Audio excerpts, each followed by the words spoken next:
reporting there. Joining the table now, we have contributor to Time Magazine and MSNBC political analyst Elise Jordan. And on Capitol Hill, Elise's former boss, member of the Foreign Relations Committee, Republican Senator of Kentucky, Rand Paul. Welcome to you both. Senator, let me start with you. We know the people who were not consulted before this hit the press about the immigration order from President Trump. Generals Mattis, Kelly, Dunford, Rex Tillerson, Bob Corker, the chair of your Foreign Relations Committee, Speaker Paul Ryan. Were you given any heads up or consultation on this executive order? Well, I was told about 400 times, over a year and a half that he was going to do this, so I guess I'm not surprised. In the rollout, I was not specifically consulted, and obviously there are some things that didn't go perfectly. But I think really people ought to step back and see if we can agree that there's a problem in order to decide whether we like the solution. And the problem's pretty clear that about 40% of people who come to visit our country on a visa overstay their visa, and we have no idea where they are. On 9/11, at least 2 of the hijackers were here on visa. They were traveling back and forth to the Middle East, and we really had no idea where they were or what they were doing, and they were overstaying their visa. So there are problems, I think, in the immigration system that need to be fixed for our safety. In addition to that, in my hometown, Bowling Green, Kentucky, we had 2 Iraqi refugees. One of them's fingerprints was on an IED, and yet he got through the screening process, was living in our town, in government housing, on government assistance, and nobody knew that he was already a saboteur and someone who, once he got to the country, was trying to buy missiles to harm us. So I think there is a problem, and we have to get together and figure out how to solve this problem. But I think many are just looking at the solution, saying they don't like the solution, but they're not admitting that there's a problem. Well, I think it's fair to look now at the solution because it's the one that President Trump has proposed and, in fact, signed off an executive order. So do you think the specifics of what's in that order address your concerns, the ones you just laid out? Well, I think you have to pause the system from areas of high risk for terrorism until you can improve the system. Overall, do I believe exchange with other cultures is good? People going back and forth is good? Trade is good? Yes, all of these things are good, but I think you have to make sure the system's working. We need to know virtually 100% of the time when you come and when you leave. It's called entry and exit. We do need to know that. And here's the problem that faces Europe. In Europe, 1 million people went into Germany.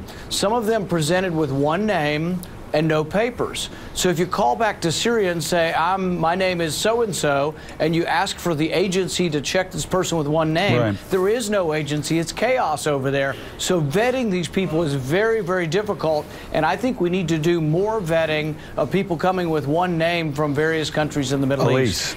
Senator Paul, just looking at the big picture, do you think that President Trump is using executive authority appropriately? And you've been an outspoken advocate in the past of Congress restraining executive authority. And so how do you think he is implementing his new power? Well, I am a big believer in the separation of powers, that most things should originate out of the legislature. And even this, immigration, the overall fix to the entry and exit, needs to come from the legislature, not the president.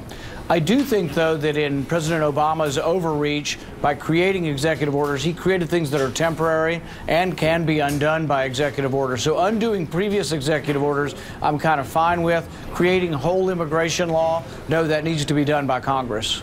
Senator, back to Bowling Green, Kentucky. Do you think, since that glaring example of incompetence in terms of vetting, do you think the vetting process has been upticked and improved since that happened? I think they tried, but I'm not convinced of it. So, for example, to convince someone like me who is skeptical that the problem is fixed, you need to let me know that instead of 40% of people overstaying their visas, maybe 10% or 5% are overstaying their visas. We really do need to get a better handle. Look, we have computers, for goodness sakes. We should know everybody who comes in and everybody who leaves, and if they haven't left after their 6-month or their 1-year visa, they need to be notified, and someone needs to say, why haven't you left? Now, Senator, was that the event that led to President Obama and Congress picking the 7 countries? Yes. But it led to the increased vetting and the pause that was put on Syrian refugees and I think also Iraqi refugees for about 6 months. This was done by President Obama in response to the possibility or the attempted bombing in Bowling Green, Kentucky, where I live. Yeah. So going back, and I understand that you think that there's a need to obviously vet in a tough, aggressive way. And I think many of us agree with that position as well. Are you concerned about the rollout? Are you concerned that General Mattis wasn't notified, that Rex Tillerson and others weren't given input on this first? I don't know the interworkings of who was notified and who wasn't notified, but I can say that there is a way to do this, and I had legislation to do this a while back, do this and at the same time enhance travel. So we have something called global entry. I'm in it, many international travelers are in it. If you are a legitimate person in Syria, Iraq, Saudi Arabia doing business, we want you to come back and forth. If you're a student or a professor giving a speech, we want you to come back and forth. But let's get them into global entry. I totally agree with you, but my question is, are you concerned? They certainly are telling associates they were not, especially General Kelly, who runs the Department of Homeland Security, was not notified. Should he have been notified? I don't know who was and who wasn't. If he wasn't, should he have been notified? Sure, everybody should, and there could have probably been a little bit more forethought in this to make sure that, for example, green card holders were not swept up in this. And so I think that that'll be something the administration learns. They're brand new, and I think they'll do a better job on the next time around. So can I ask you about the Affordable Care Act, Obamacare, as it's called? You're working with the president. I guess after you're on this show, you guys spoke, and you're working with the president for a fix for Obamacare. How is that progressing? What's that looking like?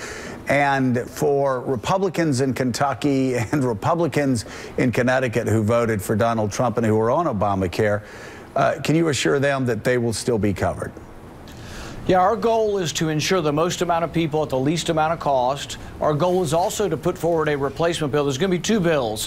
One bill is going to repeal, but it also involves what is left. That'll be one bill. The other bill will be the replacement bill that I've worked on. I've put together a bill, and it has the consensus ideas that most Republicans agree to, and hopefully some reasonable Democrats. It would legalize the sale of inexpensive insurance. You could buy catastrophic insurance if you want to. It would expand health savings accounts so you can save. You can pay your premiums, deductibles, copays out of your health savings account. Has a tax credit to put money into your health savings account.